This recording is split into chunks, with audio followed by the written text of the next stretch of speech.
Muchas gracias, Felipe.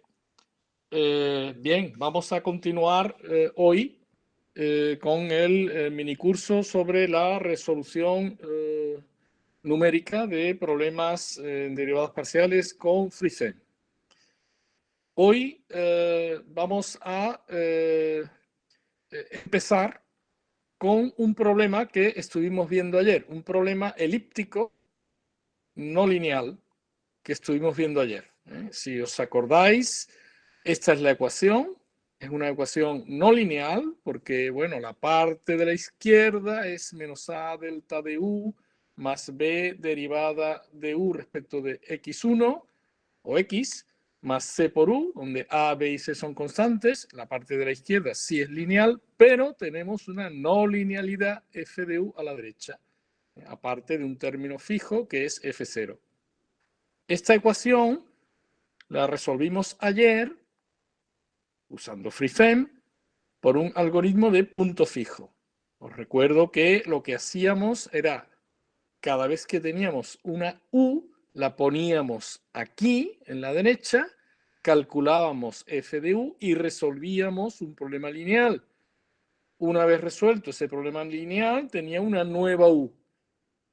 Comprobábamos que el error, es decir, la diferencia entre esa nueva U y la anterior todavía era grande, y entonces volvíamos a poner U aquí y volvíamos a iterar, etcétera, etcétera, etcétera, hasta que hubiera convergencia. Y eso, bueno, pues dio buenos resultados. Bien, vamos a hacer ahora una cosa un poco más complicada. Vamos a resolver este problema con un algoritmo un poco más elaborado, que es, digámoslo así, el algoritmo bueno, el algoritmo interesante para muchos problemas no lineales, que es el algoritmo de Newton. Entonces, lo que voy a hacer ahora va a ser algo un poco más complicado que lo de ayer. Va a ser un poco más complicado porque van a aparecer problemas lineales un poco más complicados, pero es algo que está basado en un algoritmo que puede ser que nos dé mejores resultados. El algoritmo de Newton. Bien, el algoritmo de Newton consiste en resolver ahora estos problemas. Vamos a repasarlo, vamos a ver qué es lo que estamos escribiendo aquí. Es un algoritmo, insisto, un poco más complicado. Para cada k tenemos que calcular ahora una u super k más 1, solución de un nuevo problema lineal, que es este. En el nuevo problema lineal vuelvo a tener los mismos términos de antes, menos a por delta de u super k más 1, por 1, por. Aquí aparece un término nuevo que es menos f' en u super k, que es el anterior u que hemos calculado, también multiplicada por super k más 1. Y el segundo miembro también cambia con k, es f de u super prima de u super k por u super k. Esto es el algoritmo de Newton. Estas son las iteraciones que produce el algoritmo de Newton. Estas ecuaciones tienen que estar complementadas con la misma condición de contorno, u super k más 1 igual a u sub 0, que era el dato que fijábamos. Bien, vamos a ver. Este programa, ¿cómo opera? Bueno, pues al principio es como el de ayer, no hay muchos cambios. Tal vez dar más, definir nuevas variables, pero no cambia mucho la cosa respecto de lo de ayer. La función f00, comodidad la he tomado igual a 0, el dato de contorno u00 vale x al cuadrado menos y al cuadrado, todo esto es como ayer.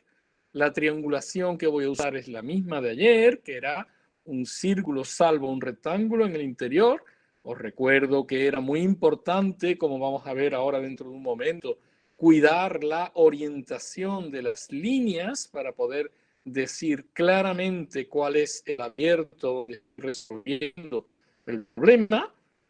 Es decir, si yo empiezo la resolución del problema, pues enseguida encuentro que el dominio está limitado por una circunferencia y por un rectángulo, omega es lo que hay dentro, y la triangulación que consigo, por lo menos la triangulación inicial, está dada por la orden que ya escribimos ayer, BuildMesh, que permite generar una triangulación, un mallado a partir de la frontera. Todo es igual que ayer. Aquí hay una definición del espacio de trabajo, VH, donde digo que ese espacio corresponde a la triangulación TH, la triangulación inicial, y que es un espacio de funciones polinómicas de grado menor o igual que 1 en cada triángulo. Y aquí hay definidas unas cuantas funciones que nos van a hacer falta, al igual que ayer. Todo esto es análogo a lo de ayer.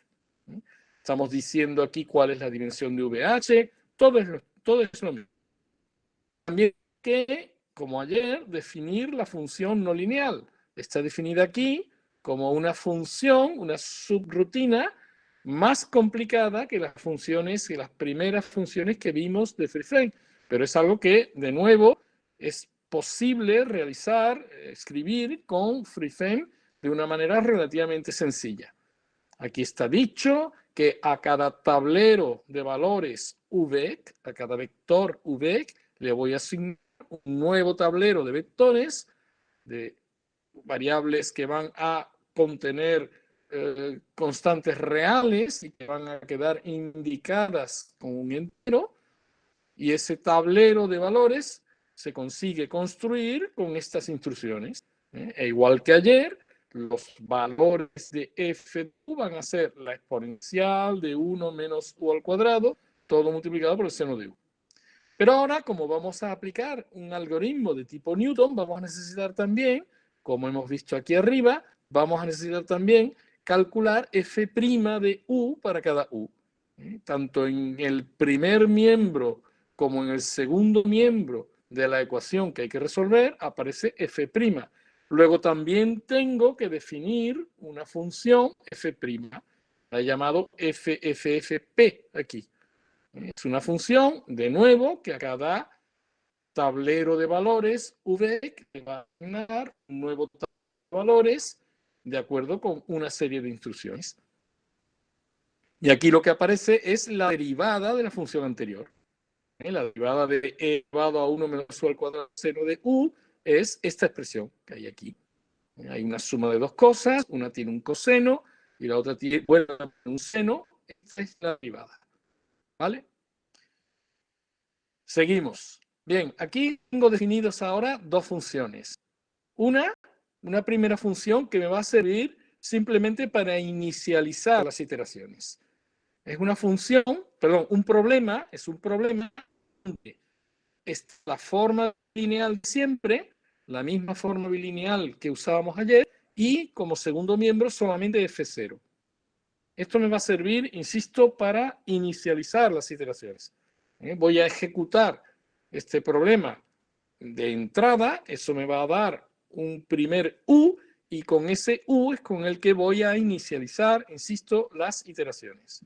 Y luego aquí tengo definido un nuevo problema, el problema non-sin-k, que es el problema que tengo que resolver cada vez que realice una iteración de Newton.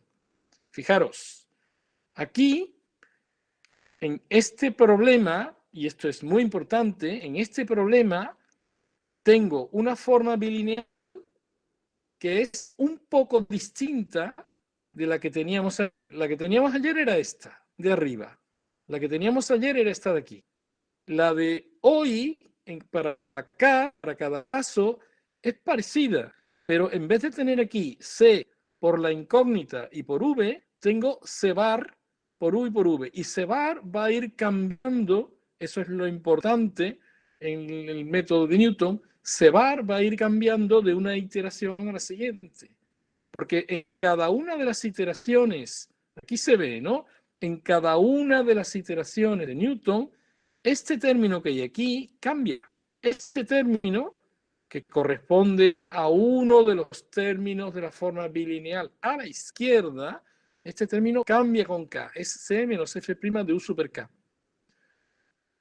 Aquí, cada vez que yo itere con Newton, voy a tener que resolver un problema con una forma bilineal esta que hay aquí, distinta, porque voy a tener que ir actualizando los valores de C-bar.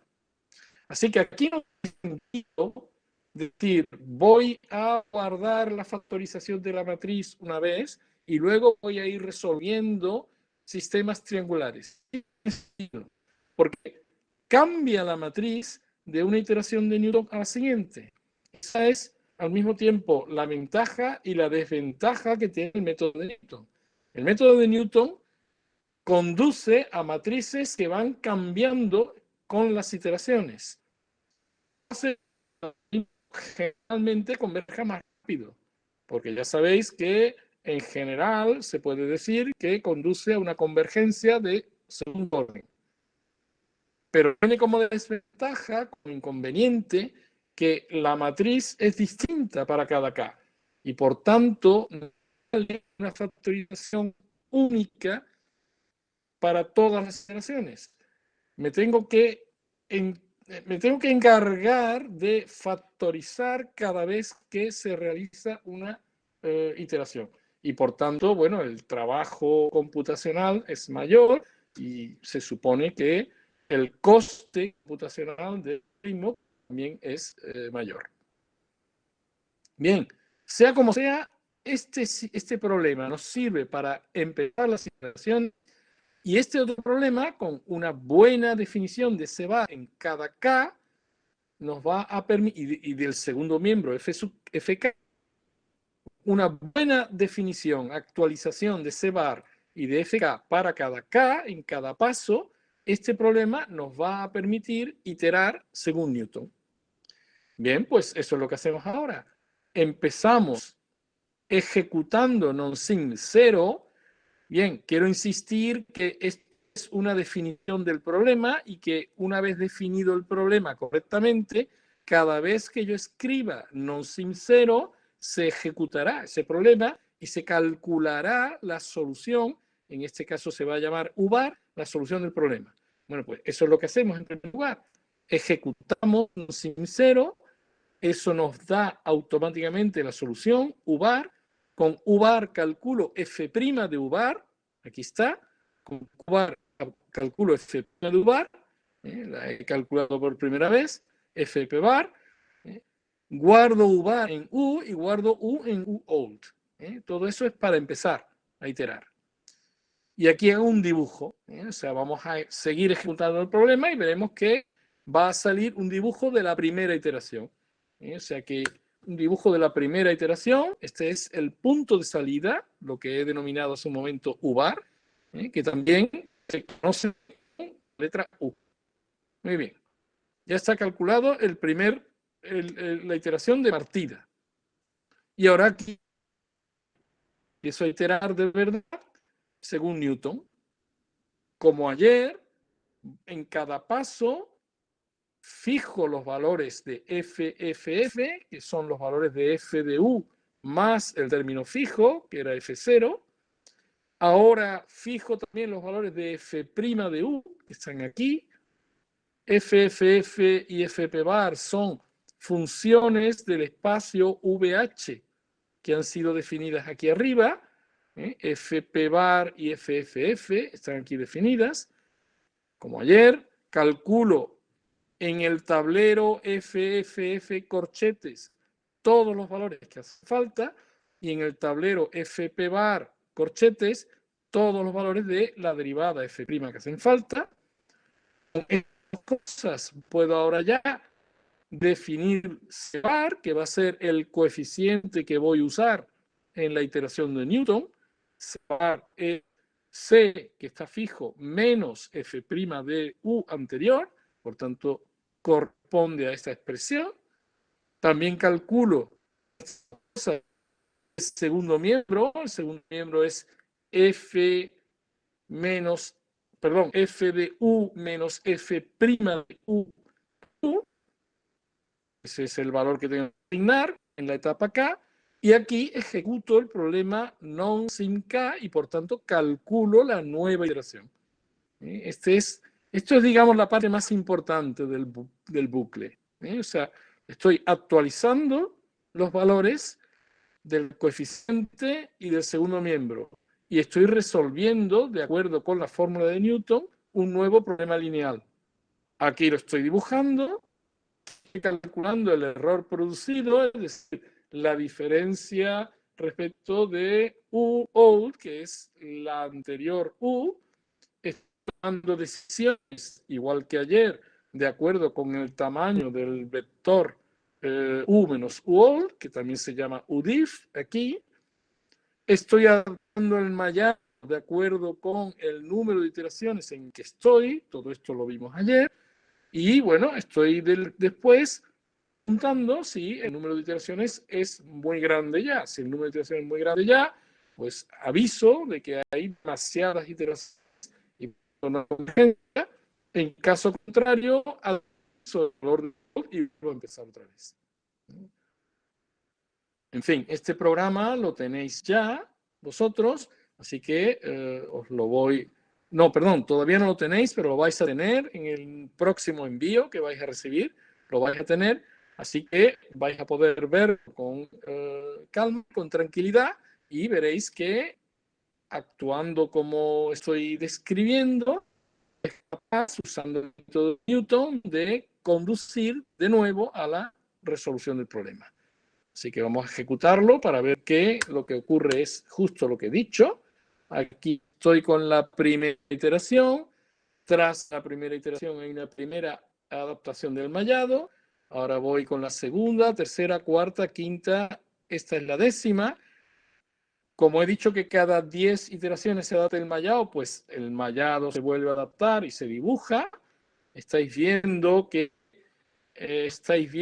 el mallado se adapta especialmente en aquella zona donde hay mucho cambio, hay un gran gradiente de U, que es esta zona de aquí, y por tanto es ahí donde se añade, igual que ocurría ayer, un gran número de triángulos pequeñitos para representar bien la solución. Sigue calculándose la solución. Aquí en esta otra ventana están apareciendo los distintos errores que se van viendo. Así que voy viendo cómo disminuye el error. Cuando llego a la iteración 20, como todavía el error no es demasiado pequeño, se va a volver a mallar, se va a volver a adaptar el mallado, y en consecuencia tengo un nuevo mallado adaptado, etcétera, etcétera, etcétera. En fin, todo esto tarda un rato, pero en un momento determinado hay convergencia, porque el error cometido ya es muy pequeño. Además, como explicaba ayer, con un orden de convergencia bastante alto, y la solución que aparece es esta que estáis viendo aquí. La figura bidimensional es esta, nos muestra las líneas de corriente tal y como veíamos ayer, y esta es una figura tridimensional que nos muestra la misma función, y veis que gracias a que el mallado se ha afinado mucho, la precisión con la que se ha calculado la solución es muy buena. Así que aquí tenéis la solución de nuevo calculada, esta vez con el método de Newton. Una vez que se ha calculado con el método de Newton la solución, hemos concluido la resolución del problema. ¿Vale? Como dije ayer, este programa escribe en un fichero sol.txt, que es un fichero ASCII, los valores de la solución, todos los valores de este tablero, que son los valores que toma U, insisto, en los vértices del triángulo, escritos en el orden marca TH. Aquí están los valores. Se pueden recuperar después de este fichero justo en ese orden. Y también, como dije ayer, lo que hemos visto imprimido, lo que hemos visto por pantalla, corresponde a los valores del tablero U-error.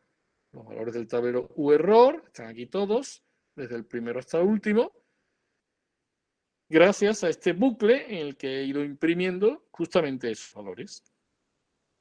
Y poco más. Este programa se parece mucho al de ayer, así que yo creo que no queda ya mucho más que decir. Que este es un programa que tendréis para vosotros junto con otras cosas a partir de este fin de semana, para que podáis mirarlo con detalle e incluso practicar vosotros mismos. Muy bien. Vamos ahora a pasar a ver otro tipo de problemas. Problemas evolutivos. Problemas en donde la incógnita es solución de una ecuación en derivadas parciales evolutiva, una ecuación de evolución, donde el tiempo aparece como una de las variables independientes.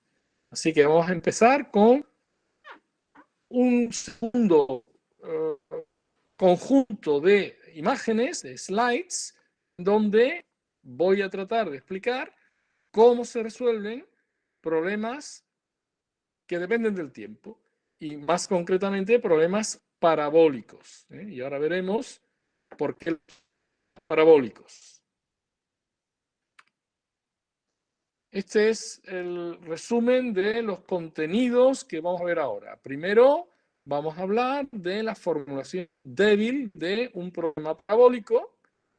Bien, ya sabéis que en el caso de una ecuación elíptica, poder aplicar una técnica de elementos finitos, necesitamos, en primer lugar, saber cuál es la formulación débil de tipo Lax-Milgram.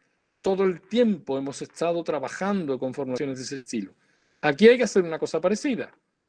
Aunque el problema sea un problema de evolución, de nuevo necesitamos, no hay más remedio, usar una formulación débil del problema. La formulación clásica del problema no sirve para aplicar técnicas numéricas eficientes. Así que lo primero que vamos a hacer va a ser hablar de eso, de la formulación débil. Y aproximación numérica de esa formulación débil. Por un lado, algo, en fin, que se podría titular la teoría abstracta, la aproximación, y a continuación, pues la implementación práctica con FreeFEM de esa teoría. Igual que igual que en el caso de una ecuación elíptica, tenemos que empezar con un resultado general, un resultado abstracto. Es lo que se conoce con el nombre del teorema de Lyons. El teorema de Lyons, que juega para problemas de evolución el mismo papel que el teorema de Lax-Milgram juega para problemas elípticos. ¿Qué dice el teorema de Lyons? Dice lo siguiente.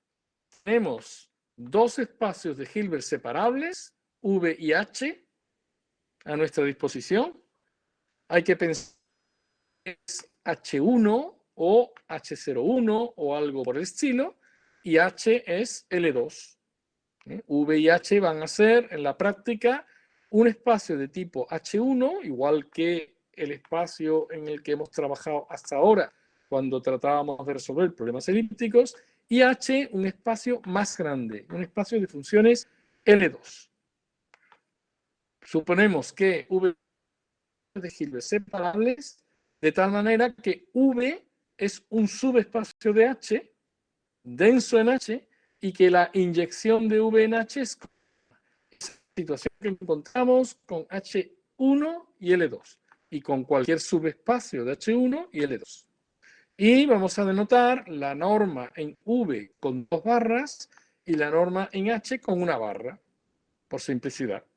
O sea que esto sería en la práctica la norma en H01 o en H1 y esto sería la norma en L2.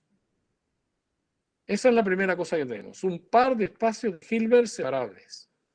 El segundo elemento que nos hace falta es una familia de formas bilineales definidas sobre V. Ahora vamos a tener no una forma bilineal, sino toda una familia de formas bilineales sobre V. Una familia que depende de una variable, un parámetro que es t, que debemos identificarlo con el tiempo. Entonces, lo que tenemos aquí es una familia de formas bilineales. Para cada t entre 0 y t, tenemos dada una familia. Vamos a ver, ¿esto de dónde viene? Esto viene, como vamos a ver, dentro de suponer que quiero resolver una ecuación donde hay coeficientes que dependen de t. De ahí viene. Entonces necesitamos generalizar la situación y considerar no solamente una forma bilineal, sino toda una familia de formas bilineales, que verifican estas dos propiedades. Primero, que ellas son todas continuas o acotadas. Verifican todas esas desigualdades y además con la misma constante. Todas son formas continuas o acotadas, son formas bilineales, por tanto, decir que son acotadas y decir que son continuas es lo mismo, pero además lo que es importante es que todas son acotadas con la misma constante, y la misma constante se va a llamar ahí m. Esa es la situación. Así que estos valores absolutos son menores o iguales que m por la norma de u por la norma de v, para todo u y v y para todo t, o al menos para t casi por doquier, en el intervalo 0t. Y luego, otra cosa que le pedimos a la familia es esta condición que generaliza la convexidad de las formas bilineales. O sea, fijaros, si no estuviera este término, menos beta norma de v al cuadrado, aquí lo que estaría diciendo es que A es coerciva siempre con la misma constante de coercividad alfa para todo t, o al menos para casi todo t. Entonces, lo que estoy haciendo es debilitar un poco esa condición. En vez de decir que A es coerciva, decimos que A es mayor o igual que esta cantidad menos beta multiplicado por la norma de V, pero la norma de V en H al cuadrado. ¿Vale? Bien, estas son las dos condiciones que les pedimos a las formas bilineales. Por último, tenemos otros dos datos que son un segundo miembro, F mayúscula, que vamos a suponer que es una función que va de 0t en el dual de v. V se inyecta en H. Entonces estoy hablando aquí del dual de v. Y el dual de v se puede mirar como un espacio un poco más grande de H. Bien, pues F se supone que está en L2 de 0t con valor en v', en el dual de v, y U0, el dato inicial, va a estar en H. O sea, esta F, vamos a ver enseguida que aparece en cuanto pongo un segundo miembro en la ecuación. Y esta U0 aparece en cuanto pongo un dato inicial en la ecuación. Bueno, pues el teorema lo que dice es que en estas condiciones existe una única función U con esta regularidad. Es una función que, mirada como función con valores en U, es una función de L2. Y mirada como función con valores en H, que es más grande que V, es continua. Bueno, pues existe una única U aquí que verifica estas igualdades, que recuerdan al teorema de Lax-Milgram, si no fuera porque aquí tengo un término adicional que es una derivada en tiempo, que recuerdan al teorema de Lax-Milgram, no porque aquí hay un término adicional que es una derivada en tiempo, y que dicen que esta derivada en tiempo más a de tv es igual a f de tv para todo v del espacio v con t casi por doquier. Y por último, u en t igual a 0 es el dato inicial u0. Ya se está viendo aquí que f, este dato, aparece como un segundo miembro en la ecuación que estoy escribiendo y u0 aparece como un dato inicial. Bueno, esta es la formulación débil de un problema de evolución. El caso más sencillo es este. Vamos a ver.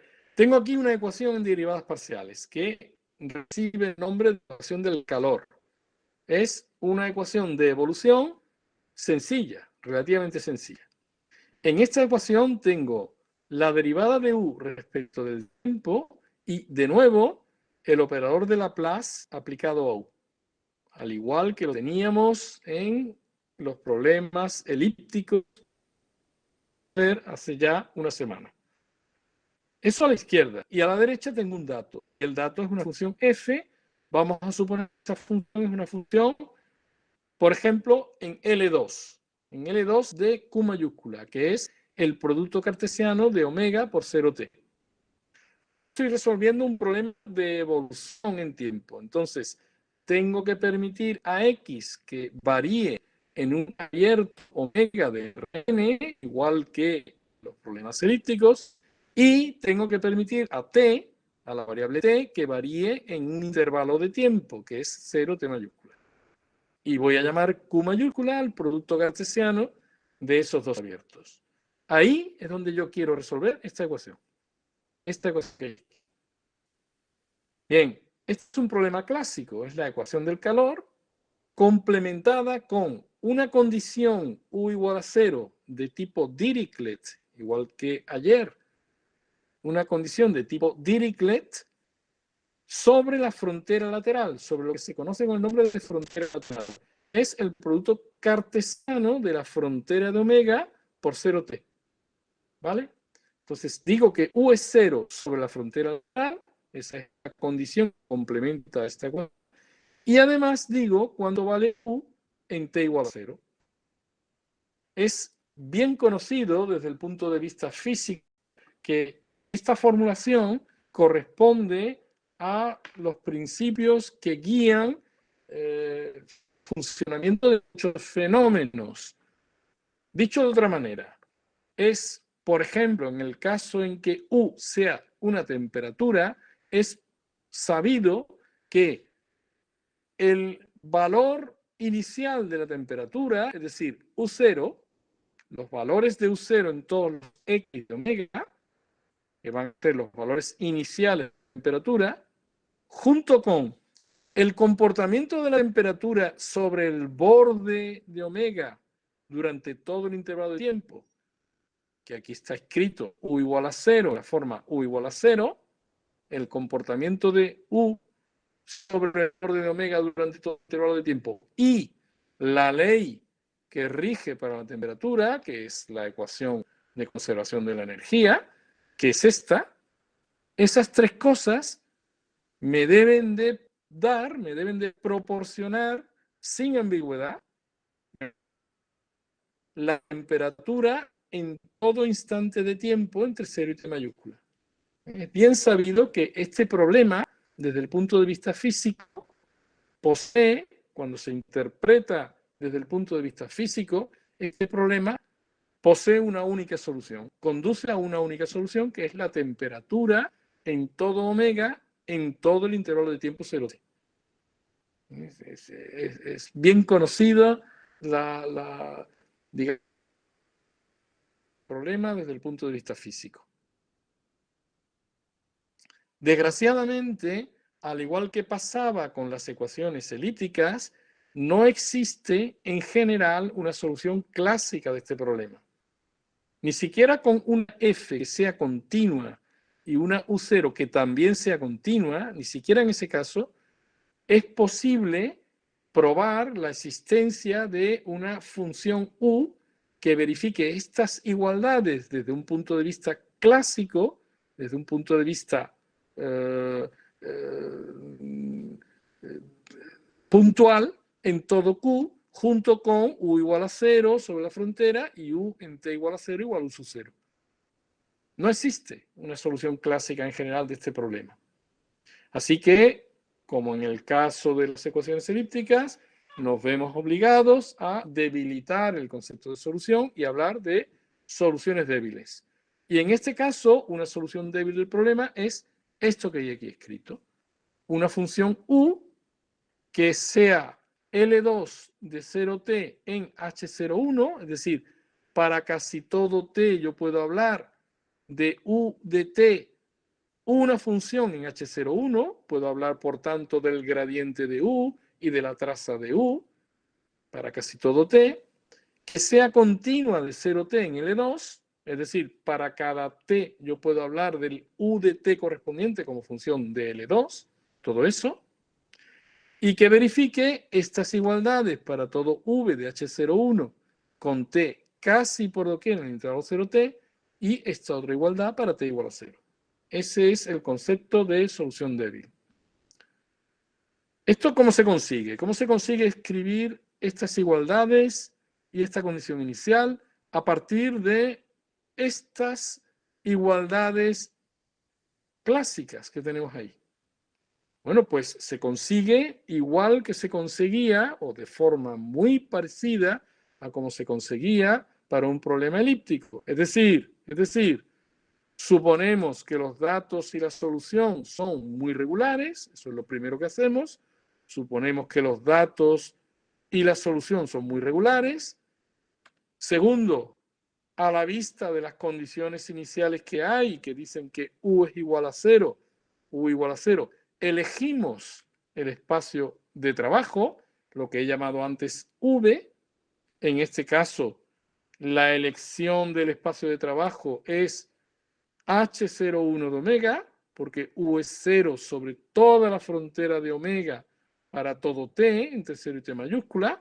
Entonces, el espacio de trabajo que yo debo elegir es H01 de omega.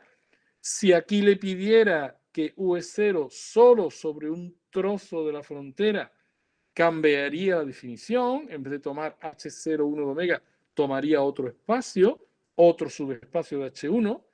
Si no le estuviera pidiendo a U que se anulara sobre ninguna parte de la frontera, aquí tomaría H1, igual que hemos hecho en el caso elíptico. Así que eso, las condiciones de contorno que pongo aquí, me permiten decidir cuál es el espacio de trabajo que hay que poner, donde tengo que buscar U, ese es el segundo punto, y por último, igual que decíamos ayer, multiplicamos la ecuación por una V arbitraria en este espacio, integramos en X y luego integramos por partes, de manera que se permita rebajar el orden de derivación y acaba saliendo esta igualdad.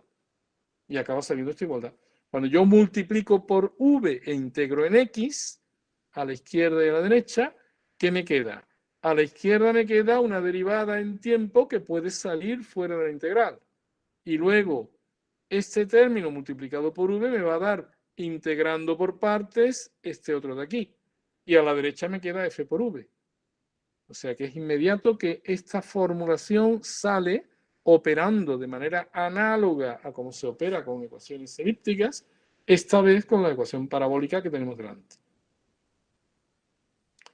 Bien, pues el teorema de Lyons que hemos visto antes nos dice que existe, se puede aplicar aquí al pie de la letra, se puede aplicar exactamente tal y como está escrito y nos dice que existe una única solución débil del problema, que existe una única U con estas propiedades.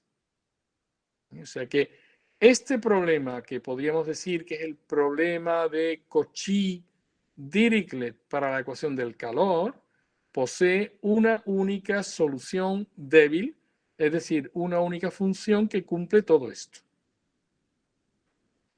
Bien, ya veis que esto es un poco más complicado que en el marco elíptico, porque está el tiempo de por medio, pero no mucho más, no mucho más. La filosofía vuelve a ser la misma. Hay que buscar soluciones débiles, porque no se puede hacer otra cosa, y en este caso la solución débil es lo que estamos viendo aquí. Esto es una generalización parecida, análoga, a la generalización que vimos el otro día de la ecuación de Poisson. Es una generalización donde aparecen coeficientes. O sea, en vez de tener UT menos delta de U, tengo UT menos esta suma más C por U. Y en vez de tener a la derecha F, tengo F0 menos una suma de derivadas de las F sub I. Así que estoy generalizando la ecuación del calor poniendo coeficientes. A estos coeficientes les voy a pedir varias cosas. Primero, que estén todos en el infinito, es decir, que estén acotados, que sean medibles y acotados, todos. Segundo, que los A sub y J, que pueden depender de X y de T, verifiquen esta condición que hay aquí escrita, una condición llamada condición de elipticidad, que me dice que para casi todo xt en Q mayúscula y para todo xi en Rn, tengo desigualdades para la suma de los A sub j, xi sub i, xi sub j, que van a implicar de alguna forma la condición, las condiciones que habíamos impuesto sobre las formas bilineales que hay detrás del problema. Y por otro lado, a F0 y a las Fi que hay aquí, les pido que estén todas en L2 de Q. Bien. Pongo además un dato de Dirichlet G tilde. Bien, en este caso va a ser un dato de Dirichlet que no es 0, que no es necesariamente 0, y un dato inicial, U0. El dato de Dirichlet G tilde lo elijo en H1, por ejemplo, y el dato inicial, U0, lo elijo en L2. Así que tengo un problema, digamos, generalizado del anterior.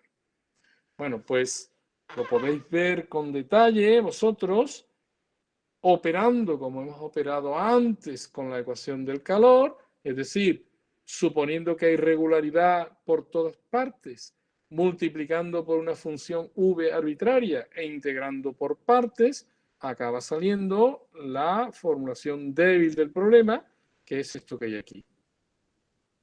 O sea que en este caso, lo que hay que hacer es buscar una función u que se escriba de la forma g tilde más w. G tilde está fijo, G tilde está aquí, más w. Como u va a ser igual a G tilde, quiero que u sea igual a G tilde sobre la frontera lateral. En realidad lo que necesito es una función w que se anule sobre la frontera lateral. Entonces lo que hago es buscar w aquí, en el mismo espacio de antes, de tal manera que u verifique estas igualdades, sea cual sea v en H01, y para casi todo t en el intervalo 0t, y además en t igual a 0 tome el valor u0. Eso es lo que pedimos. Y de nuevo, usando el teorema de Lyons, es fácil probar la existencia y unicidad de solución débil de este problema. Así que tenemos la posibilidad de formular problemas como este en un sentido débil, esa es la primera cosa, y además tenemos un resultado que nos asegura que esa formulación débil posee solución única.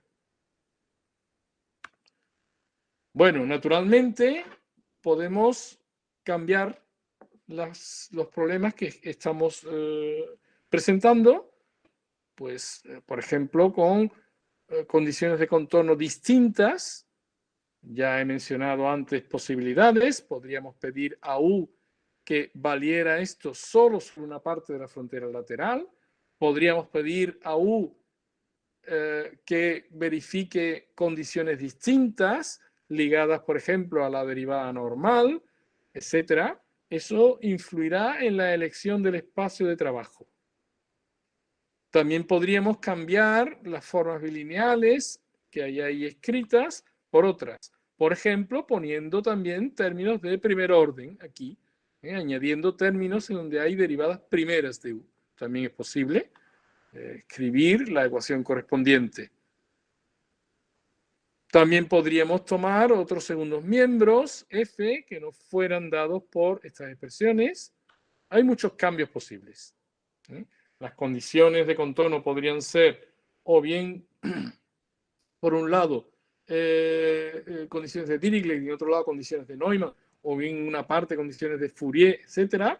O sea que puede haber muchas variantes, y eso, insisto, que determinará el espacio de trabajo, pero conducirá a problemas análogos al que hemos visto, para los cuales el teorema de Lyons de nuevo produce resultados de existencia y unicidad.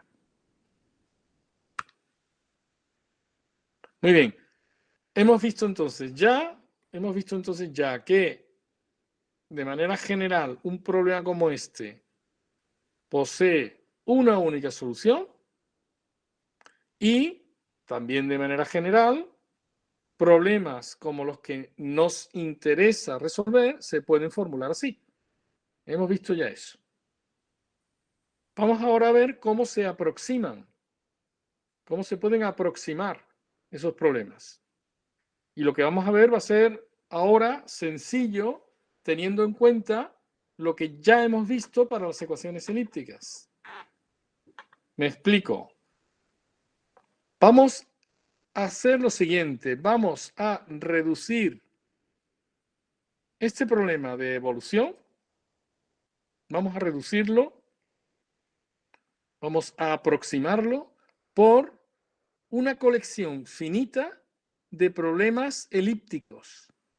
En primer lugar, vamos a aproximar en tiempo. Y eso va a significar que este problema va a quedar sustituido, aproximado, por una colección finita de problemas en donde ya no hay tiempo. Van a ser problemas elípticos.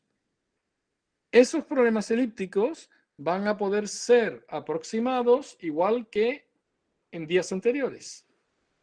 Por la técnica de elementos finitos vamos a conseguir aproximar después esos problemas elípticos por problemas en dimensión finita. En último extremo tendremos que resolver un número finito de problemas en dimensión finita. Bien, ¿cómo se hace eso? Bueno, hay varias maneras de hacerlo. Nosotros vamos a elegir dos. Usando la técnica de Euler, que es la más sencilla de todas, y después usando una técnica un poco más elaborada que recibe el nombre de la técnica de Gier. Y hay más posibilidades, hay muchas más posibilidades. Pero nosotros vamos a concentrarnos en esas dos. Con eso bastará. Bueno, pues entonces partimos una vez más de un problema de evolución en donde los datos son el espacio V, el espacio H, la familia de formas bilineales, el segundo miembro F mayúscula y el dato inicial U sub 0. ¿De acuerdo?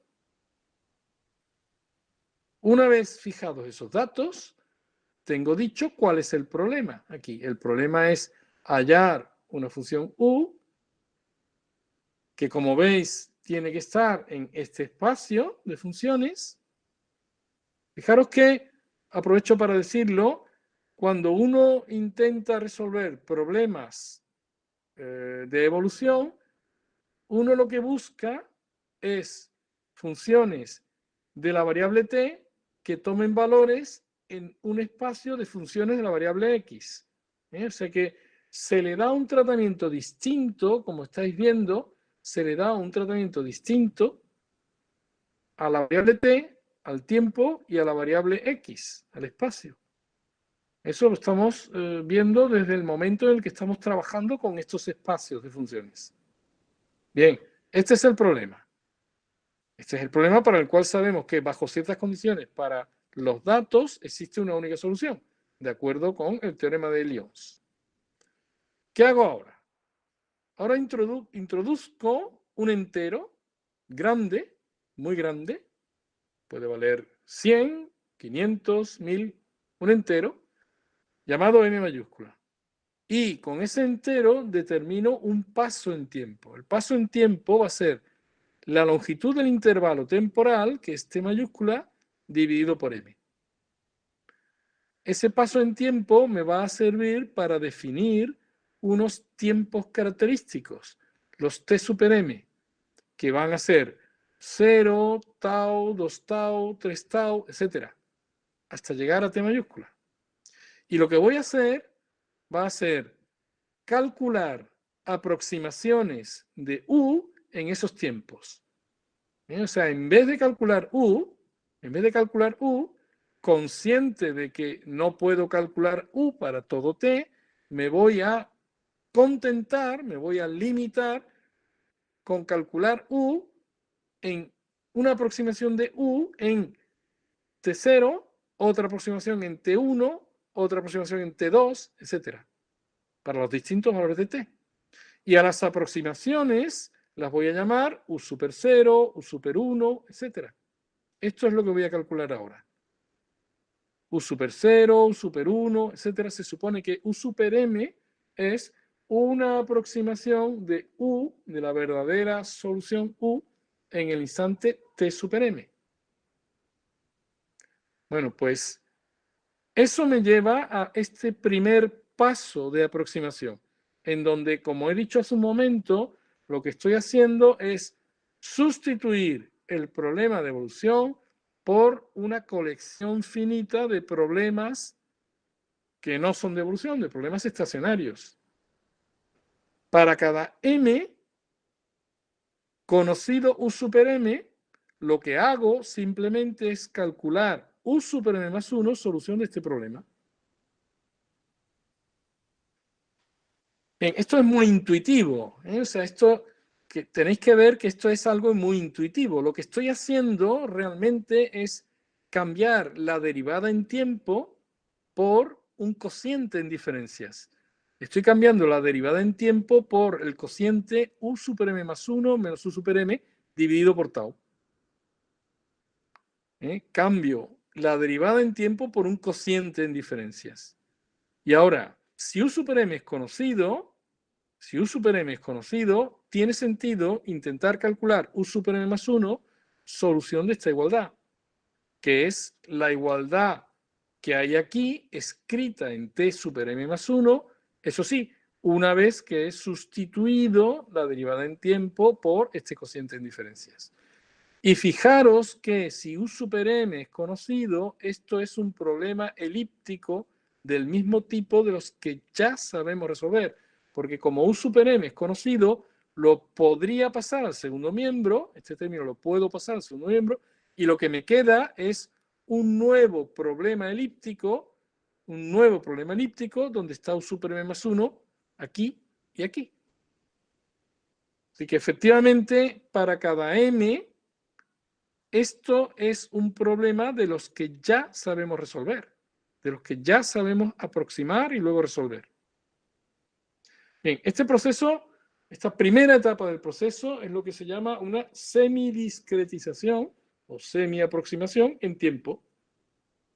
Y insisto que la técnica que estamos utilizando aquí, que es la más sencilla, es la técnica de Euler, que consiste simplemente en cambiar la derivada por este cociente en diferencias, que es un cociente de diferencia muy sencillo, y escribir lo demás en m más 1, en tm más 1, perdón.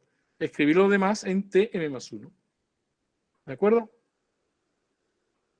Bien, una vez hecho esto, si nos dotamos de una familia de subespacios de dimensión finita, v sub h, cada uno de ellos de una dimensión llamada I de h, cada vez más grande, cada vez más grande, dependiendo del parámetro h, a medida que h va tendiendo a 0, lógicamente podemos en una segunda etapa aproximar ya en espacio. Y aproximar en espacio significa pasar de estos problemas elípticos que hay aquí, que son todavía problemas en dimensión infinita, porque V es de dimensión infinita, a problemas de dimensión finita que sí van a ser resueltos ya, porque conducen en realidad a sistemas lineales, tal vez de una dimensión grande, pero en cualquier caso de dimensión finita. Entonces, el problema ya aproximado tanto en tiempo como en espacio, el que se consigue en una segunda etapa de aproximación, es para cada m ese que hay aquí. Tengo que partir de un dato inicial, U sub 0. Ese dato inicial me produce una primera aproximación que vamos a llamar U super 0 sub h. Se supone que esa aproximación está en el espacio finito dimensional VH correspondiente. Y ahora para cada m, con m dado, con U super m sub h conocido, calculo el U super m más 1 sub h, resolviendo este sistema lineal. De nuevo, esto es un problema como los que ya hemos visto, porque U super m sub h es conocido y por tanto puedo pasarlo al segundo miembro, esto lo puedo pasar al segundo miembro. Y me quedaría a la izquierda una forma bilineal escrita en U super m más 1 HV. Y esa forma bilineal es del mismo tipo de las que hemos encontrado en los problemas elípticos, conduce de nuevo a una matriz con buenas propiedades, el problema posee solución única, en fin, todo es posible basándonos en las técnicas que ya hemos estado viendo. Aquí está dicho un poco eso, ¿eh? Aquí está dicho, primero, una pregunta, si existe una única solución de esto que hay aquí, de esta colección de problemas que hay aquí escritos. Pues sí, existe solución porque podemos aplicar el teorema de Lax-Milgram a cada uno de estos problemas por separado. Eso me dice que para cada m existe una única u sub h super m más 1, y en consecuencia, poniendo todas las u sub h super m una detrás de otras, hemos conseguido aproximaciones en tiempo y en espacio de la solución original. Aún más. Hemos introducido un parámetro de discretización en tiempo que hemos llamado tau. Está aquí arriba. Tau era t dividido por m. Ya os dije que m mayúscula es un entero muy grande. Bueno, pues también hemos introducido aquí un segundo parámetro de discretización llamado h, que determina el espacio de dimensión finita en el que estamos trabajando. Así que podemos definir para cada tau y para cada h las aproximaciones que hay aquí. Y ahora, con las aproximaciones que hay aquí, puedo construir una función que voy a llamar u sub tau h, que va de 0t en VH de la manera siguiente. Digo que u sub tau h es una función continua en tiempo, lineal a trozos, afín a trozos, es decir, en cada uno de los subintervalos que yo considere de 0t, u sub tau h va a ser una función, como función de t, va a ser una función que es un polinomio de grado menor o igual que 1, de manera que coincida en cada t super m con la aproximación que hemos generado aquí, con la u sub h super m correspondiente. Bien, o sea que con las u sub h super m que hay aquí, puedo construir una función continua lineal a trozos que describe de manera global en todo el intervalo 0t la aproximación de u dependiente de tau y de h. Bueno, pues es posible demostrar la convergencia de u sub tau h hacia u en el espacio de trabajo L2 de 0tv cuando tau y h tienden a 0. Eso es posible hacerlo. Volveré sobre eso dentro de un momento.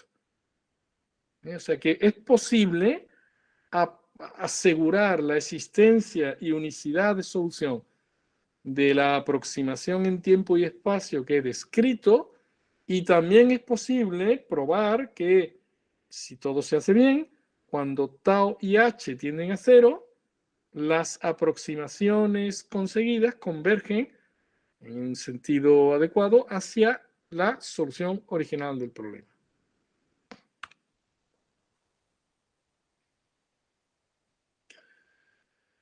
Vamos a complicar un poquito más la cosa. Vamos a complicar un poquito más la cosa para que veáis que no solo se puede hacer esto con el esquema de Euler. Se puede hacer una cosa un poco mejor. Esa cosa un poco mejor se conoce con el nombre de esquema de Gier. Vamos a ver, ¿qué es el esquema de Gier? El esquema de Gier es un esquema que me sirve de nuevo para aproximar la derivada en tiempo. Eso sí, usando en el cálculo de u super m más 1, usando no solamente u super m, sino también u super m menos 1. Bien, esto puede ser interesante porque fijaros, aquí cuando hemos realizado la semidiscretización en tiempo, para calcular u super m más 1, estoy usando como única información el valor de U en la etapa de tiempo inmediatamente anterior, U super M. Para calcular U super M más 1, solo uso como información cuánto vale U en la etapa anterior en tiempo, en T super M. ¿Por qué no usar un esquema mejor en donde la derivada en tiempo se aproxime por una combinación lineal de los valores de U en Tm más 1, Tm y Tm menos 1? Eso probablemente funcionará mejor, porque eso será una aproximación que ahora usa como información no solamente lo que valía U en T super M, sino también lo que valía U en la etapa en tiempo anterior. Eso es lo que se hace con el esquema de Gier. Con el esquema de Gier sustituimos la derivada en tiempo por toda esta expresión. O sea, es 3U super M más 1 menos 4U super M más, 4, más U super M menos 1, una combinación lineal adecuada de los valores de U en Tm más 1, Tm y Tm menos 1, dividido todo por 2 tau. Es una aproximación de orden mayor de la derivada en tiempo en U en Tm más 1. El esquema de Y, por tanto, va a funcionar mejor y además no implica, en principio, más trabajo que el esquema de Euler, porque lo que tenemos que resolver aquí, de nuevo, es un problema elíptico del mismo tipo del anterior. O sea, se supone que para cada m, cuando voy a calcular U super m más 1, esto es conocido y esto también es conocido, así que todo eso pasa al segundo miembro. Entonces lo que me queda a la izquierda es de nuevo una forma bilineal continua y coerciva para U super m más 1 que me da la solución del problema. O sea, una vez más, las técnicas que vimos para los problemas elípticos conducen aquí a una aproximación en tiempo y en espacio. Así que en principio el esquema de Gier no tiene por qué ser más costoso que el esquema de Euler. Y sin embargo, debido al hecho que voy a usar más información cada vez que calculo una nueva aproximación de U, debido a eso, cabe esperar que nos proporcione mejores resultados. La única pega, el único inconveniente del esquema de Gier es que para arrancar necesito 2 pasos, no uno. Así que no puedo arrancar directamente del dato inicial, como hacía en el caso de Euler. Tengo que aproximar en VH el dato inicial y tengo que hacer un primer paso de Euler. Una vez que haga el primer paso de Euler, sí tendré, ahora ya sí, 2 valores de U en T0 y en T1 para poder arrancar con estas iteraciones. Porque cada vez que yo quiera calcular una nueva U, necesito la U de 2 etapas anteriores. Esa es la única mala noticia del esquema de Gier, el único inconveniente del esquema de Gier. Pero salvo eso, es un esquema que funciona también muy bien. Bien, aquí hay un enunciado de un teorema de convergencia general para el esquema de Euler. Se supone que estoy aproximando un problema tal y como aparece en el teorema de Lyons, de la manera que he dicho. Se supone que los VH, que van a ser los subespacios de V, verifican esta propiedad. La unión de los VH es densa, este espacio vectorial es denso en V, los VH van siendo cada vez más pequeños, perdón, van siendo cada vez espacios con un H más pequeño y por tanto esta unión vuelve a ser un espacio vectorial y se supone que este espacio vectorial es denso en V. Bueno, pues una vez supuesto todo eso, tenemos un resultado de convergencia que dice esto que hay aquí, justo lo que había dicho antes. En norma L2 de 0TV, en distancia en L2 de 0TV, U tau h menos U va tendiendo a 0 a medida que tau y h tienden a 0. Y bueno, la demostración, no me voy a entretener ni mucho menos en ella, pero quiero deciros que no es difícil y que además se basa en una propiedad que tiene las ecuaciones que estamos considerando, los problemas que estamos considerando, que viene a identificarse con una identidad de energía. Y bueno, que respetando esa identidad de energía, y es lo que se hace con el esquema de Euler, respetando esa identidad de energía, es posible medir de alguna manera esta norma y ver que cuando tau y h tienden a 0, esa norma tiende a 0 también.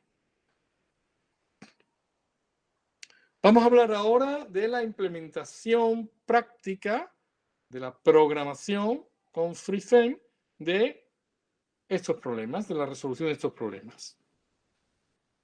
Es lo que queda por hablar, es lo que queda por decir y por describir. Bien, ¿en qué situación estamos? Una vez que hemos discretizado con un esquema de Euler o con un esquema de Gier, ¿a qué cosa llegamos? O sea, ¿cuál es el problema? ¿Cuáles son los problemas que tengo que resolver? Por ejemplo, con el método de Euler. Aquí están, ¿no? Una vez más, insisto, pasando este término a la derecha, lo que tengo es un sistema lineal de ecuaciones, porque vuelvo a tener a la izquierda una forma bilineal. Olvidemos este término. La forma bilineal contiene el producto escalar de U super M más 1 con V y esto que hay aquí. Esa es la forma bilineal. Y a la derecha una forma lineal. La forma lineal contiene U super M, V, que ha pasado a la derecha, y este otro término. Así que nos volvemos a encontrar con un sistema lineal de ecuaciones como los que hemos visto ya. Un sistema lineal de ecuaciones que ahora, si se quiere ser un poquito más explícito, tiene esta estructura. Tiene esta estructura. O sea, yo digo que UH va a ser combinación lineal de unas phi sub j, que van a ser las funciones de base del espacio donde voy a trabajar, así que las U sub j son las incógnitas, y ahora resulta que las U sub j tienen que verificar un sistema lineal de ecuaciones que tiene esta estructura. Se puede escribir así. Hay una parte que viene de la derivada en tiempo, multiplicada por una constante, y otra parte que viene de la forma bilineal de origen. Y en cualquier caso tengo aquí un sistema lineal donde la matriz tiene la estructura identidad más un parámetro positivo sigma por A, donde A además es una matriz generalmente definida positiva. Así que el sistema que tenemos que resolver para cada M es un sistema como este. Y ahora vuelve a tener interés el hecho de que la matriz de coeficientes siempre es la misma. Vuelve a ocurrir otra vez lo mismo, que pasaba cuando estuvimos resolviendo problemas no lineales con el método de punto fijo. Tengo que resolver muchos sistemas lineales como este, porque B barra va a ir cambiando de un M al siguiente. Pero en todos esos sistemas, una vez que miro estos coeficientes, me doy cuenta de que la matriz de coeficientes siempre es la misma. Identidad más sigma A. Así que, ya lo sabemos, lo que conviene hacer es factorizar la matriz al principio del programa, una vez, la factorizamos una vez, escribimos esta matriz como el producto de una matriz triangular inferior por otra triangular superior o algo parecido, dependiendo del método de factorización que queramos aplicar.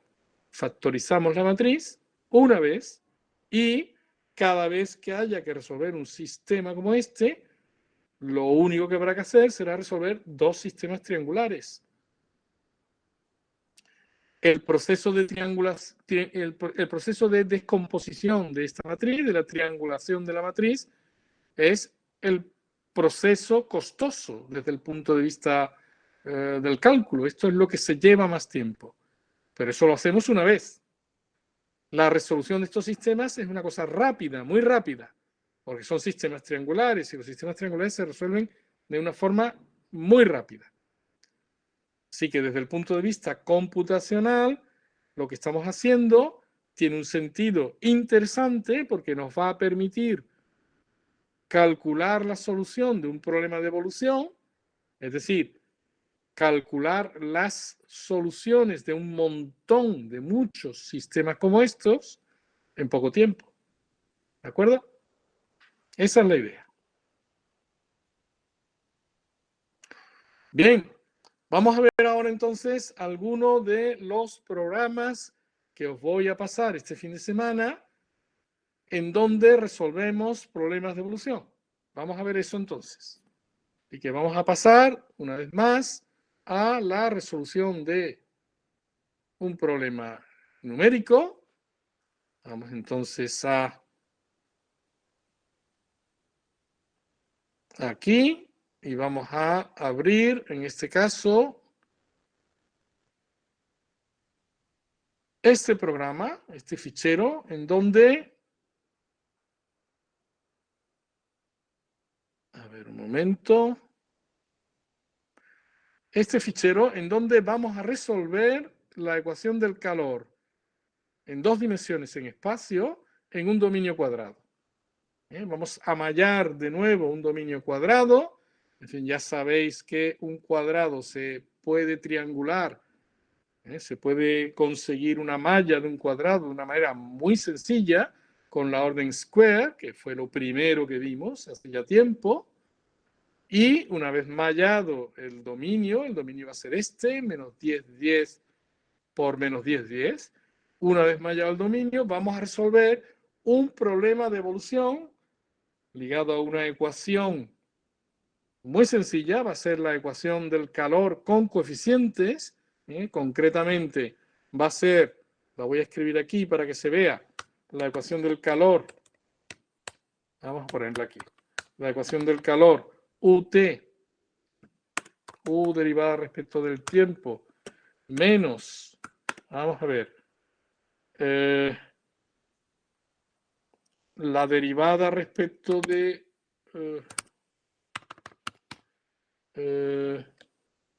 x1 de, una suma, la suma con i y j entre 1 y 2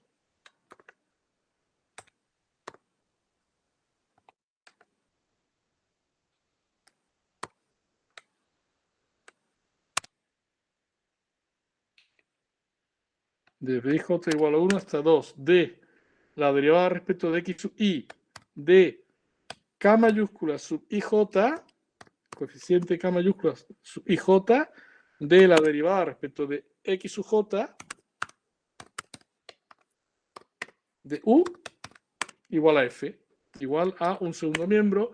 Bueno, el segundo miembro lo vamos a llamar v en este caso. Vale, esta es la ecuación. ¿Vale? Perdón. Me falta aquí ahora. Eso es. Ahora es cuando está bien escrita. ¿De acuerdo? Voy a decir que los coeficientes son los k sub i j que hay aquí, dados, son funciones de x y de y. Son funciones de x y de y. Yo voy a permitir a los k sub i j que sean funciones de x y de y. Y van a ir dados por estas expresiones. El k11 va a ser 1 más x al cuadrado, k22 1 más y al cuadrado, y k12 igual a k21 igual a x por y. Estos coeficientes podéis comprobar que cumplen con las propiedades que he enunciado antes en una transparencia que hacían falta para que esta ecuación, junto con condiciones de contorno y con una condición inicial, tuviera una única solución débil. O sea que son coeficientes admisibles.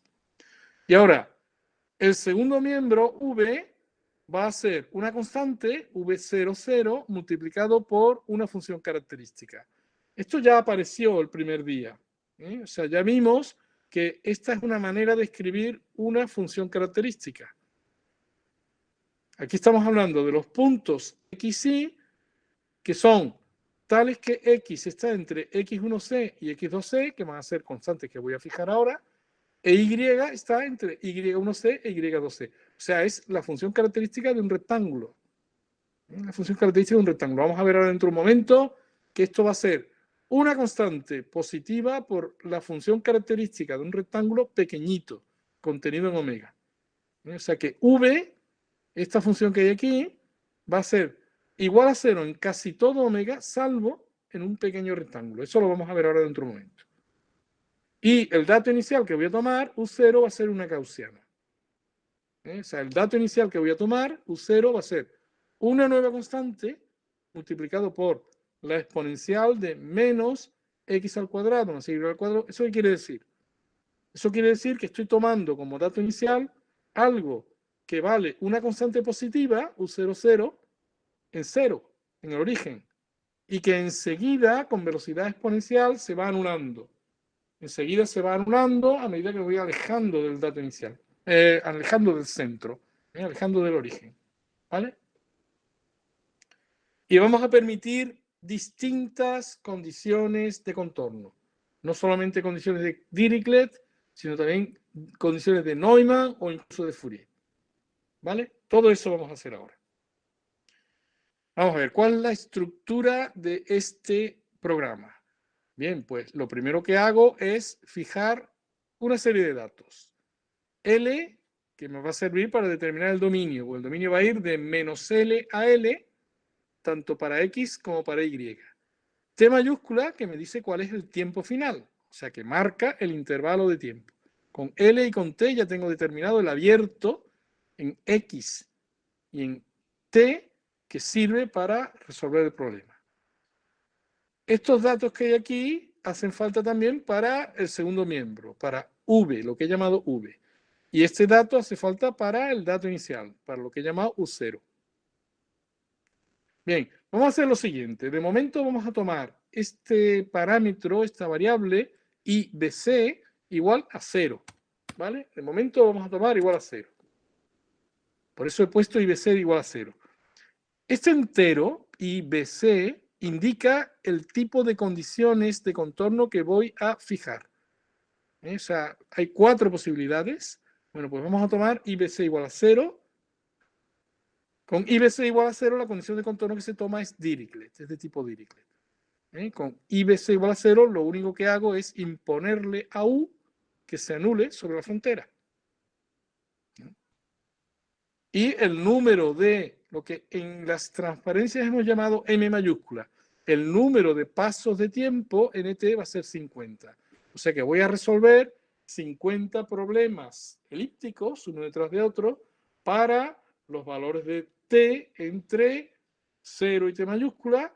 Bueno, el primero es para 5 entre 50, o sea, para 0,1. El siguiente será para 0,2, etcétera. En fin. El paso en tiempo, que es t dividido por nt, es lo que he llamado tau antes es 0,1. Bien, aquí estoy definiendo los coeficientes con funciones simples. Estoy definiendo los coeficientes, estoy definiendo el segundo miembro y estoy definiendo el dato inicial. Porque ya tengo con estas instrucciones los datos definidos. Aquí hay unas cuantas variables auxiliares que me van a servir después. Y bueno, como he dicho antes, como el dominio es un cuadrado, vamos a simplificar la situación y vamos simplemente a mallar con la orden square. La orden square con 50 puntos en la base, 50 puntos en la altura. Para x entre 0 y 1, los valores que toma la primera coordenada van de menos L a L. Y para y entre 0 y 1, lo mismo, entre menos L y L. Bien, pues voy a empezar a ejecutar y vamos a ver cuál es el mallado que se consigue. Entonces empiezo a ejecutar y ya tenemos ahí el mallado. Es un cuadrado de menos 10, 10 por sí mismo, con 50 puntos en cada uno de los lados. Todos los triángulos son rectángulos y están ordenados de esta manera. Podía haber mallado de una manera simétrica, como ya vimos el primer día. Podía haber mallado afinando un poquito más en las esquinas. Como ahora lo importante es ver qué ocurre con el problema de evolución, vamos a dejarlo así. Muy bien. Siguiente paso. En el siguiente paso introduzco el espacio de elementos finitos. Muy fácil. VH, y estos son funciones de VH. U, que va a ir conteniendo en cada etapa de tiempo el valor de la solución del problema parabólico. W, que va a ser una función auxiliar. El segundo miembro se va a acabar llamando F0. Fijaros cómo hago. Hago que F0 es igual a V0. F0 igual a V0. O sea que F0 es una función de VH, es un elemento del espacio de funciones de elementos finitos, del espacio finito dimensional, y tomo F0 igual a V0, que es esta expresión. Así que F0 es la función para representar en VH el segundo miembro. Y bueno, dos funciones auxiliares que son UOLD y AOLD. Y ahora voy a dibujar F0 y voy a dibujar U. U la he inicializado con estos valores, con los valores de U0. Los valores de U0 son los valores de esta gaussiana. ¿Vale?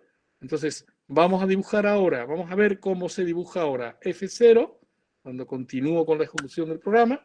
Esto es F0. Como he dicho antes, es una constante multiplicada por una función característica. La constante vale aproximadamente 1, 1 multiplicado por la función característica de este pequeño rectángulo que hay ahí. El dibujo tridimensional es aún más claro y nos muestra cómo es F0. Es F0. Ese es el segundo miembro que voy a poner en la ecuación. Un segundo miembro que voy a poner en la ecuación, que es una ecuación parabólica. Y esto es U0. Esta es la temperatura inicial, que está repartida de acuerdo con una gaussiana. Es muy grande aquí y enseguida prácticamente se va a cero, porque hemos visto que era una gaussiana, o sea que aquí está aproximadamente representado una gaussiana, ¿vale? Bueno, pues ahí lo tenemos. Si hubiera hecho una triangulación más fina, se vería el perfil de función gaussiana. Bueno, con lo que hay ya es suficiente para hacernos una idea. Entonces, fijaros qué es lo que cabe esperar. Vamos a ver, antes de resolver nada. Estoy resolviendo, voy a intentar resolver una ecuación parabólica, una ecuación parecida a la ecuación del calor, porque hay coeficientes, una parabólica, donde el dato inicial es t y, como hemos visto antes, aquí es donde está lo único que es distinto de cero a la derecha. O sea que inicialmente U es grande solo en este punto, pero yo estoy poniendo una fuente a la derecha, estoy poniendo un segundo miembro a la derecha que es grande solamente aquí. Entonces, cabe esperar que la solución que está aquí repartida se vaya desplazando de alguna manera hacia allá. O sea que si pensamos que U es una temperatura, esto se puede interpretar como una ecuación del calor con coeficientes, una ecuación del calor en un medio donde los términos de difusión dependen de X y de Y. Si pensamos que U es una temperatura, la temperatura es positiva solo en el centro del cuadrado en el instante inicial. Pero nosotros estamos aplicando una fuente de calor aquí.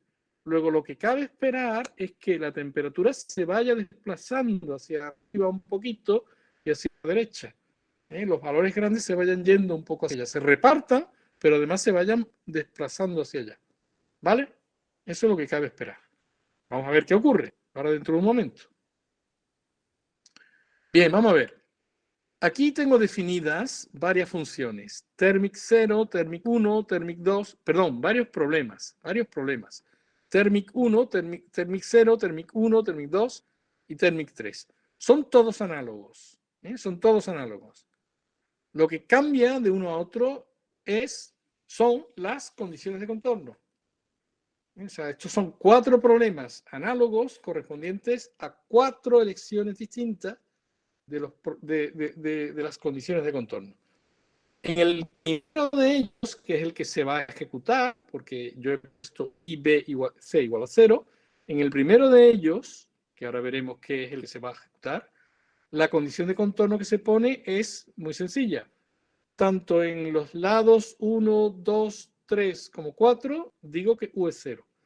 Os recuerdo que la orden square, que está aquí ejecutada, asigna a, vamos a verlo aquí en la opción, asigna a los 4 lados del rectángulo 4 labels, 4 etiquetas.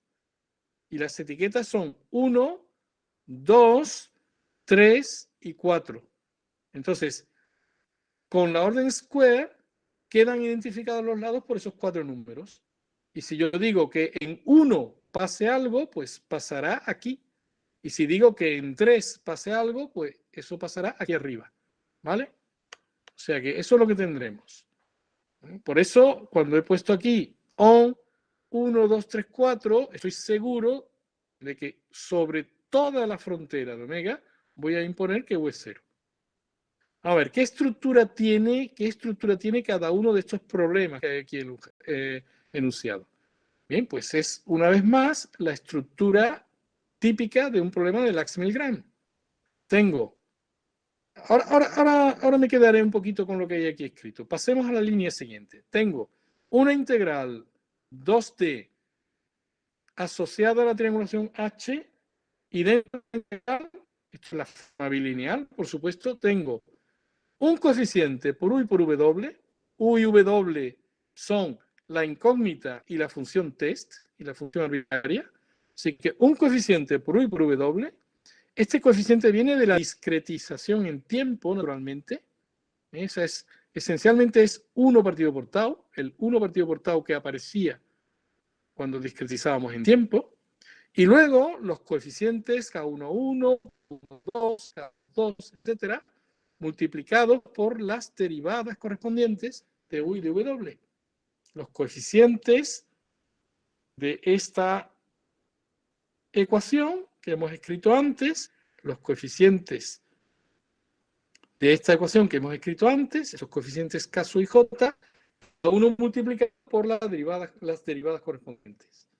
O sea que el coeficiente A que hemos encontrado antes, está aquí, es 1 partido por tau, por dt. Dt es el tau que aparecía en la transparencia de hace un rato. O sea, entonces, A por U por W, eso viene de la discretización en tiempo, y luego los coeficientes correspondientes al término de su orden. Eso es lo que tengo como forma bilineal. Y como forma lineal a la derecha. Bien, la forma lineal a la derecha va a tener la estructura A_old por W. Y este A_old se va a ir actualizando en cada etapa del bucle en tiempo que voy ahora a ejecutar. O sea que en A_old tendrá que estar en cada etapa en tiempo, lógicamente tendrá que estar esto que hay aquí, esta V, y el término UM que en los casos que ya hemos visto hemos hecho pasar a la derecha. Dicho de otra manera, A_old tendrá que ser en cada caso el valor de V, que también lo hemos llamado F0, más A por U en la etapa en tiempo anterior. Lógicamente tendrá que ser eso. Y si yo hago eso antes de resolver el problema, estaré calculando la nueva U super M más 1 cada vez. Bien, pues una cosa se va a hacer cuando intentemos resolver un problema de Neumann, o un problema con condiciones de Fourier, o un problema con condiciones distintas, dependiendo del lado de la frontera que me interese.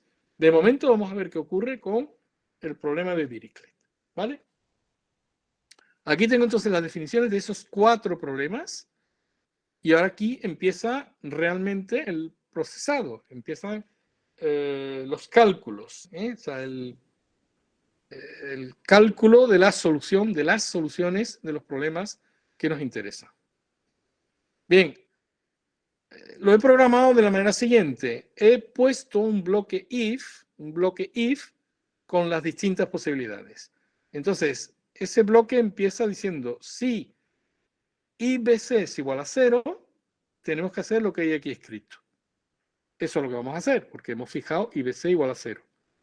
Si no fuera 0, entonces lo que haría sería esto si IBC es 1, o esto otro si IBC es 2, o esto otro si IBC es 3. Esa es la disyuntiva que se plantea aquí. Hay 4 posibilidades, las 4 están contempladas, correspondiendo a los 4 problemas que hemos definido, que corresponden a las 4 elecciones distintas de condiciones de contorno. Muy bien. Hemos tomado IBC igual a 0, así que lo que se va a ejecutar es esto que hay aquí. Vamos a ir ejecutando el programa, y con la ejecución del programa vamos a ir viendo qué es lo que sale. ¿Vale? Entonces, empiezo a ejecutar el programa. Estoy en una primera etapa. Vamos a poner aquí la ventana alfanumérica, donde salen los valores. Ya se ha ejecutado un primer problema de Dirichlet. Sigo ejecutando, ya tengo una segunda etapa, una tercera, una cuarta, en fin. Como veis, la solución va disminuyendo en lo que se refiere a los valores en el centro y siendo cada vez mayor en la zona donde yo estoy imponiendo una fuente de calor. ¿Vale? Eso es lo que va pasando. Es lógico que ocurra eso, porque va pasando la energía de donde estaba inicialmente, donde la temperatura era alta inicialmente, al lugar donde estoy aplicando una fuente de calor. Eso es lo que está pasando. Así que, como veis, aquí se ve muy claramente, la temperatura va siendo grande allá donde fue aplicada la fuente de calor y va anulándose allá donde era inicialmente grande, hasta llegar al final. ¿Ves? Hasta llegar al final de los 50 pasos, esa es la solución. ¿Vale? Así que esto acaba con la ejecución del programa. Voy a ejecutarlo otra vez de una manera más rápida para que se vea la evolución, ¿sí? Para que se capte la evolución de una manera todavía más rápida. ¿Vale? Esta era la fuente de calor. Esta era la temperatura en el instante inicial. Esto es lo mismo, es la temperatura en el instante inicial, pero visto desde una perspectiva. Y ya ha empezado a moverse porque ya he resuelto ya un primer problema estacionario. Aquí un segundo, un tercero, un cuarto. Esta es la evolución de la temperatura y la temperatura acaba siendo constante, estacionaria, pero con el pico, con el valor máximo colocado naturalmente en otro sitio, en un lugar que es el lugar donde estoy aplicando la fuente de calor. O sea, si yo estoy calentando en un sitio, la temperatura se va a ir haciendo grande en ese sitio. Y como veis, como podéis comprobar, se ha respetado perfectamente la condición de contorno en todo el intervalo de tiempo. La temperatura sigue siendo 0 en todo el borde. ¿Vale? Bueno, vamos a ver ahora qué pasa cuando las condiciones de contorno impuestos son de tipo Neumann. Es decir, lo que impongo es nada sobre los valores de U y todo sobre los valores de lo que sería algo parecido a la derivada normal. O sea, el término que aparece cuando se integra por partes sobre la frontera, que es lo que se conoce con el nombre de la derivada conormal asociado a estos coeficientes, eso es lo que estamos diciendo que vale 0. Eso es lo que estamos diciendo que vale 0. Para no complicar demasiado la cosa, pensemos en la derivada normal igual a 0. Pensemos que esa es la condición que estamos imponiendo. En realidad lo que estamos imponiendo es que el flujo de calor normal a la frontera es 0. O sea que no cambia el flujo de calor cuando llego a la frontera. la temperatura puede ser positiva, pero no cambia el flujo de calor cuando me acerco a la frontera. Eso es lo que estoy imponiendo. ¿Qué pasa entonces? Bueno, pues para ver qué pasa entonces, lo que hago es cambiar el valor de la constante IBC. Pongo IBC igual a 1. Claro, porque lo hemos visto antes. Cuando IBC es 1, el bucle for que se va a ejecutar es el segundo, es este de aquí. Y en este segundo bucle, los problemas que se ejecutan son los problemas definidos con el nombre CERMIC 1. CERMIC 1, aquí está. Son estos los problemas que se ejecutan. Y en estos problemas no estoy bloqueando sobre la frontera ningún valor de U. Y eso significa que la condición de que se impone es una condición de Neumann. ¿De acuerdo? Bien, vamos a ver qué pasa y después seguiremos diciendo cosas. Vamos a ver qué pasa con IBC igual a 1. Pues empiezo ahora la ejecución con IBC igual a 1. Inicialmente tengo lo mismo, la misma triangulación, la misma fuente de calor y el mismo U inicial, la misma temperatura inicial. ¿Y ahora qué es lo que pasa? Bueno, pasa una cosa parecida, pero como no hay obligación de mantener los valores de U iguales a 0 sobre la frontera, en realidad lo que es igual a 0 es el flujo de calor normal a las distintas fronteras. Entonces el dibujo que aparece, bueno, pues se parece al de antes, pero como veis es distinto, porque estamos resolviendo un problema distinto, un problema con condiciones de contorno distintas. Vamos a ejecutarlo otra vez para que se vea una vez más, para que se vea. Y que cierro la ventana y ejecuto una vez más con este valor de IBC. Hemos dicho que primero la triangulación, fuente de calor, el dato inicial.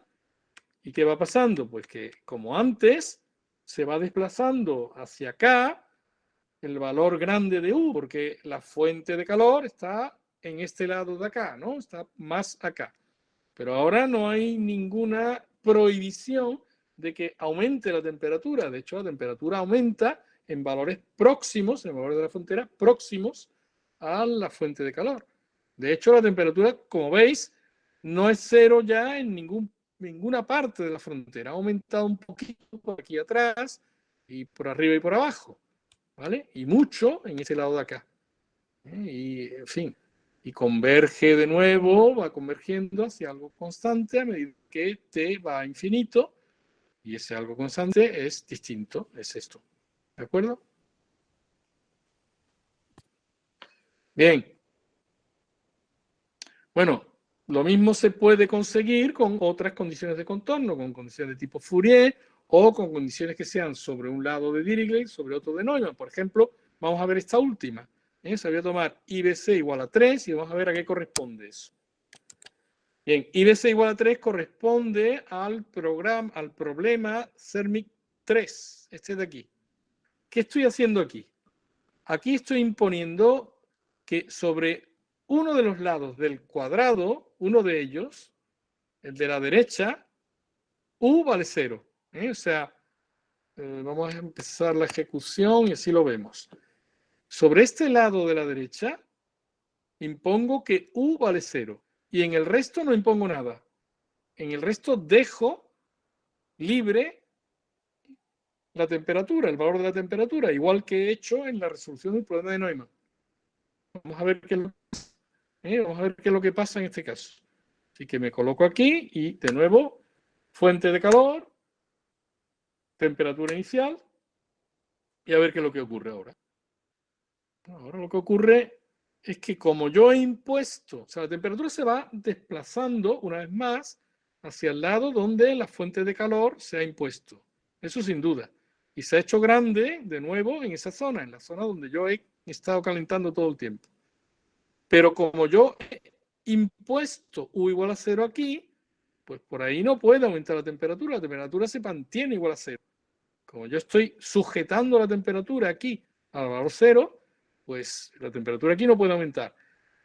La energía calorífica se desplaza entonces hacia la izquierda, por decirlo de alguna manera, porque por un lado se tiene que escapar. Entonces, ese escape se produce en las otras fronteras que yo he dejado libres. ¿De Vamos a verlo otra vez para que se pueda observar una vez más, una última vez, lo que estoy diciendo. Entonces, ejecuto una vez más ese mismo programa con IBC igual a 3. Me sale la triangulación, me sale la fuente de calor, me sale el dato inicial. Y esto es lo que acaba saliendo. A lo largo de todo el intervalo de tiempo, de 0 a t mayúscula, esto es lo que vamos teniendo. Esto se puede conseguir, como veis, resolviendo una ecuación de tipo calor. No es un problema muy complicado, pero estaréis de acuerdo conmigo en que los resultados son muy significativos y que con un poquito de programación es posible resolver este problema y muchos otros que se le parecen, que seguiremos viendo en días sucesivos. Bien, voy a terminar con algo que hasta ahora no ha aparecido. Mejor dicho, con dos cosas, una sí ha aparecido y la otra no, con dos comentarios sobre los problemas que hay aquí enunciados. Fijaros que en esta estructura he puesto aquí solver igual a algo, init igual a int. Bueno, la explicación de por qué está init igual a int aquí, eso ya lo debéis de conocer. O sea que dependiendo del valor de int, FreeFrame factorizará o no factorizará la matriz de coeficientes que hay aquí. Y como estoy resolviendo un problema de evolución en donde la matriz de coeficientes siempre es la misma, me interesa que factorice solamente una vez, al principio del programa, al principio del bucle. Ya a partir de ahí no me interesa que factorice, me interesa simplemente que vaya al lugar donde está la matriz factorizada, recupere los valores de esa matriz y realice la resolución de dos problemas con matriz triangular, una vez que ha factorizado la matriz. Bueno, en cada uno de los bucles que hay aquí, se le da a int el valor adecuado. O sea, inicialmente int siempre vale 0. Por ejemplo, en este bucle, cada vez que pasa por aquí se toma el valor int igual a 1. O sea que la vez siguiente que se ejecute Cermix 0, la vez siguiente que se ejecute Cermix 0, cuando hayamos empezado otra vez con las instrucciones del bucle, se ejecutará con int igual a 1 y en consecuencia no se llevará a cabo una nueva factorización de la matriz. Así que, una vez más, vemos la utilidad que tiene este cualificador. Init igual a un entero, dependiendo del valor del entero, ya sea 0 o algo positivo. Y ahora hay otra cosa que es solver igual a algo. Solver igual a algo. Ese solver sirve para fijar el método de factorización que nos interesa. Hay muchas posibilidades. En este caso, hemos elegido la factorización de Cholesky, porque en este caso, y en los que hay más abajo, sabemos que la matriz de coeficientes ligada a esta forma bilineal es simétrica y definida positiva. Sabemos eso. Es fácil comprobar que se trata de una matriz simétrica y definida positiva. Luego tiene sentido la factorización de Cholesky. La factorización de Cholesky, si recordáis, tiene la ventaja de que necesita menos memoria para ser realizada, porque tanto la matriz triangular inferior como la matriz triangular superior están guardadas en el mismo sitio, porque son la misma. Bueno, mejor dicho, cada una de ellas es la traspuesta de la otra. Así que las dos están ocupando la misma memoria. O sea que con la factorización de Cholesky podremos resolver sistemas muy grandes, más grandes, digamos el doble de grande, podríamos decir aproximadamente, el doble de grande que con una factorización que no respete la estructura simétrica y definida positiva de la matriz. En este caso es adecuado poner solver igual a Cholesky, va a funcionar muy bien y como habéis visto va como una moto, va rápido, va realmente rápido. Pero no es la única posibilidad. Aquí están las posibilidades más utilizadas. Las posibilidades más utilizadas son estas que hay aquí. Realmente la más utilizada es la última que he puesto, UMFPack. Esa es la que se usa por defecto. O sea, si no se le dice nada, si no se pone este cualificador con un argumento, entonces FreeFEM factorizará usando UMFPAC. UMFPAC es una versión de LU, de la factorización LU, triangular inferior, triangular superior, mejorada. Mejorada en el sentido de que el almacenamiento se hace de una forma muy particular y además más rápido. Es una factorización mejorada de tipo LU. Está muy estudiado ese tipo de factorización en este software y en consecuencia los autores del software han decidido que UMFPAC es por defecto la factorización que se debe usar. Pero se pueden usar otros muchos métodos de factorización. O sea que no me voy a detener en demasiados detalles, pero yo os digo que con UMFPAC, que es por defecto, y si no, Cholesky, si se desea en un momento determinado hacer uso de la estructura simétrica definida positiva de la matriz, o LU, en el caso en el que se desee una utilización LU, con esas tres, yo creo que es más que suficiente. En el manual que se puede conseguir cuando se descarga uno el software, está explicado el método CRUD, el método Sparse Solver y el método gradiente conjugado, que también se pueden usar como métodos de factorización para la matriz. En determinados casos puede interesar usar alguna de ellas, pero sin necesidad de entrar en demasiados detalles, yo os diré que yo mismo rara vez uso algo distinto de UMFPAC, Cholesky o en todo caso LU. Así que ya veis que aquí otro cualificador posible es la elección del método de factorización y eso puede ser interesante. Bueno, pues os voy a dejar ya, vamos a terminar por hoy y lo que sí os digo es que a lo largo del fin de semana voy a enviaros, se os va a enviar nuevos ficheros con más información. Entre otras cosas, recibiréis este programa y el anterior que hemos estado viendo y alguno más, para que podáis, si queréis, seguir practicando.